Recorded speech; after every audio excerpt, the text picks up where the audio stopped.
पूरा मंदिर ग्रेनाइट पत्थर से बना हुआ है, फिर भी सीमेंट का इस्तेमाल नहीं किया गया। आखिर कैसे? 1000 साल पुराना होने के बावजूद भी ये मंदिर 1 इंच भी टिल्ट नहीं हुआ। चोला डायनेस्टी के नायाब आर्किटेक्चर का सबूत 12,000 किलो की नंदी महाराज की मूर्ति, वो भी सिंगल पत्थर से बनाई हुई। आइए चलते हैं बृहदेश्वर मंदिर के अंदर और जानते हैं इस मंदिर के रहस्य, इस मंदिर से जुड़ी हुई सारी बातें। जय श्री राम। प्रभु श्री राम के वनवास के मार्ग अयोध्या से लंका तक पर मैं आज आ गया हूँ बृहदेश्वर टेम्पल, जो कि थंजावुर तमिलनाडु में स्थित है। और ये मेरा सौभाग्य है कि मैं इतने सुंदर और इतने बड़े टेम्पल, मतलब बृहदेश्वर को बिग टेम्पल के नाम से भी जाना जाता है थंजावुर में, तो उसके दर्शन कर पा रहा हूँ। आइए दर्शन करते हैं और इसकी जानकारी जानते हैं, इसके इतिहास के बारे में जानकर आपको भी बताते हैं।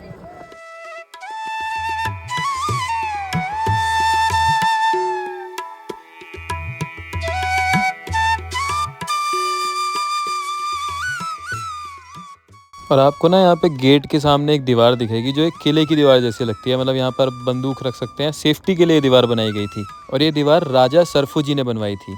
और ये मेरे सामने जो आप एंट्रेंस गेट देख पा रहे हैं 300 साल पुराना है। वैसे ये बृहदेश्वर मंदिर तो 1013 साल पुराना है, जो चोला डायनेस्टी के राजा ने बनवाया था। और इस मंदिर की सबसे दिलचस्प बात यह है कि मंदिर पूरा ग्रेनाइट से बना है, और ग्रेनाइट इस एरिया में कहीं भी नहीं है थंजावुर में। तो आखिर ये इतना सारा ग्रेनाइट पत्थर मंगवाया कहाँ से गया होगा, आज उसी बात को जानेंगे।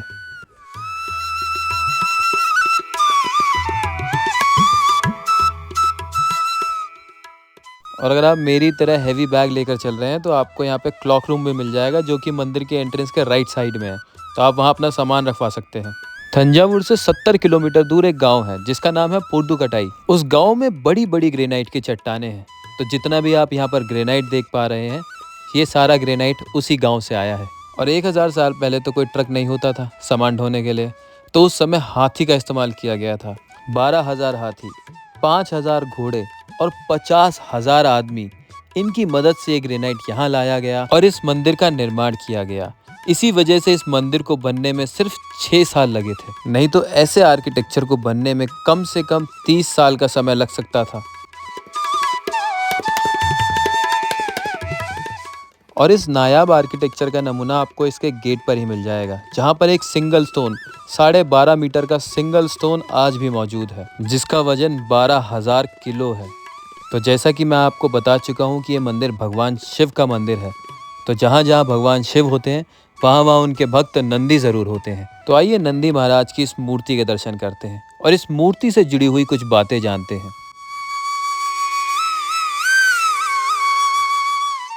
और आपको ये जान के हैरानी होगी कि नंदी महाराज की ये मूर्ति एक सिंगल स्टोन को कार्व करके बनाई गई है, जिसका वजन 25 टन है, यानी कि 25,000 किलो। नंदी महाराज की ये मूर्ति इस मंदिर के आकर्षण का एक मेन पॉइंट है। और नंदी महाराज की ये मूर्ति 16वीं शताब्दी में नायक राजा के द्वारा बनवाई गई थी। और फिर यहाँ पर आपको नायक राजा की मूर्ति भी देखने को मिल जाएगी।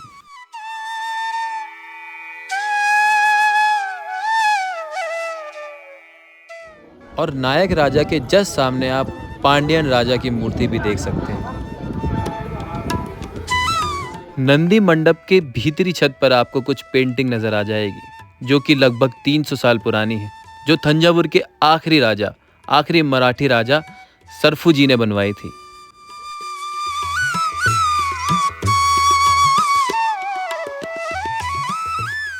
ग्यारहवीं शताब्दी में यहाँ पर नंदी महाराज की एक दूसरी मूर्ति हुआ करती थी, पर 16वीं शताब्दी में चोला राजा ने उससे भी बड़ी एक नंदी महाराज की मूर्ति की स्थापना की, जो पूरे भारत में दूसरी सबसे ऊंची नंदी महाराज की मूर्ति है।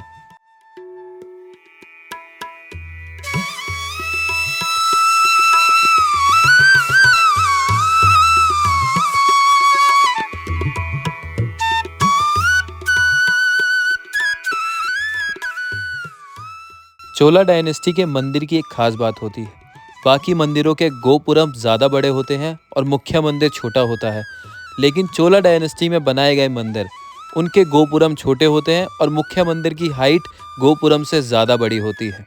मंदिर के प्रवेश द्वार के बाहर आपको द्वारपाल सिंगल कार्व स्टोन से मिल जाएंगे और आपको गणेश भगवान के भी दर्शन हो जाएंगे और आपको विष्णु दुर्गा इनकी मूर्ति के दर्शन भी हो जाएंगे मंदिर के द्वार के बाहर। तो चलिए आइए चलते हैं मंदिर के अंदर और भगवान शिव के दर्शन करते हैं। जो कि यहाँ पर एक शिवलिंग के रूप में मौजूद है। मंदिर के अंदर आपको दोनों तरफ त्योहार में सजने वाली मूर्तियां नजर आएंगी।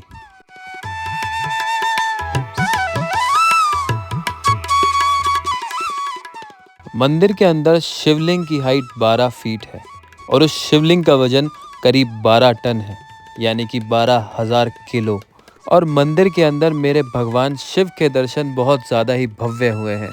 मंदिर 1000 साल पुराना है, जिसकी वजह से श्रद्धालु सिर्फ भारत देश में से ही नहीं, पूरे विश्व से इस मंदिर के दर्शन करने आते हैं। और इस मंदिर के बाहर आपको राजा राजा चोला की मूर्ति भी मिल जाएगी, जिन्होंने इस मंदिर का निर्माण किया था।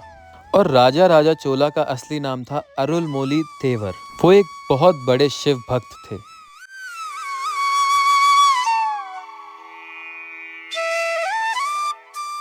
और आपको यहाँ की दीवारों पर पुरानी तमिल लैंग्वेज भी नजर आ जाएगी, जो कि आज से 1000 साल पुरानी है।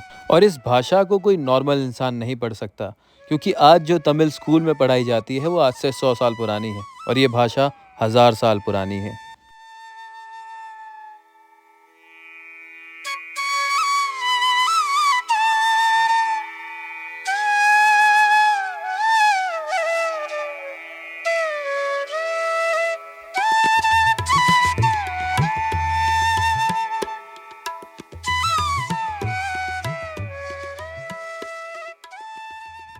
अब हम रुक करते हैं सुब्रमण्यम मंदिर की ओर, जिसका निर्माण 17वीं शताब्दी में सेवप्पा नायक के द्वारा किया गया था।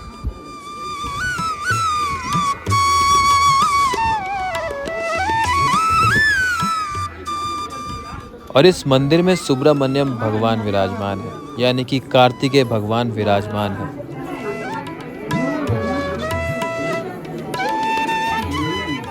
गर्भगृह में उनकी एक मूर्ति है, जहां पर वो एक मोर के ऊपर विराजमान है। आइए अब चलते हैं संत करुवरार के दर्शन करने, जो चोला राजा वन के गुरु थे। और माना यह भी जाता है कि संत करुवरार ने भी राजा चोला की मदद की थी इस मंदिर में शिवलिंग की स्थापना करने में।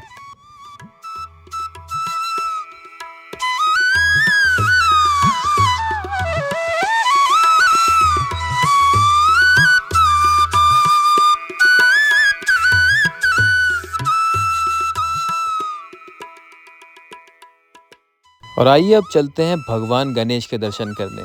यहाँ पर आपको गणेश भगवान का एक मंदिर भी मिल जाएगा। इस मंदिर का निर्माण थंजावुर के आखिरी मराठी राजा सरफूजी ने 19वीं सेंचुरी में करवाया था।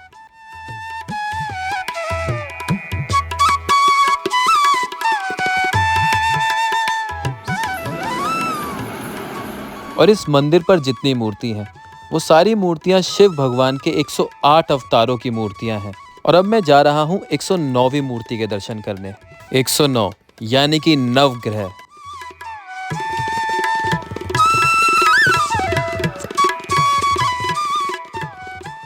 मंदिर का प्रांगण बहुत ज्यादा सुंदर है और मंदिर इतना बड़ा है कि कई श्रद्धालु होने के बावजूद भी मंदिर आपको खाली ही मिलेगा।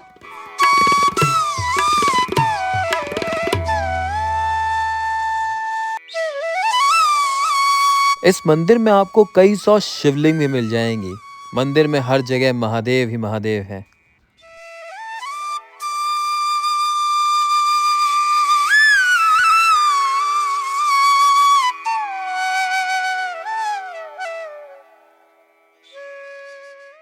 मंदिर की बाहरी दीवारों पर कलर देखकर आप ये अंदाजा लगा सकते हैं कि 1000 साल पहले ये मंदिर कितना रंग बिरंगा हुआ करता होगा, क्योंकि आज तक वो रंग इन दीवारों पर मौजूद है।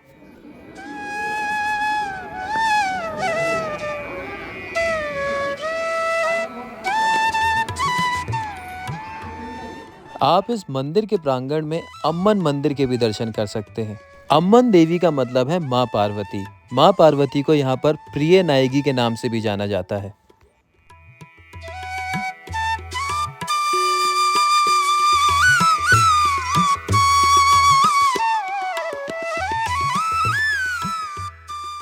तो चलिए आइए माँ पार्वती के दर्शन करते हैं। और मंदिर के गर्भगृह के अंदर कैमरा या फोन अलाउड नहीं है, तो मैं आपके दर्शन नहीं करवा पाऊंगा।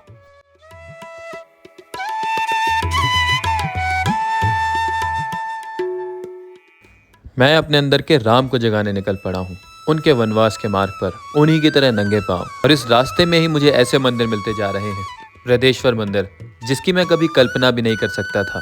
तो आप भी मेरी ही तरह अपने अंदर के राम को जगाएं। कमेंट में जय श्री राम लिखना ना भूलें। चैनल सब्सक्राइब करें, वीडियो लाइक करें और इस वीडियो को अपने दोस्तों के साथ ज़्यादा से ज़्यादा शेयर करें। जय श्री राम।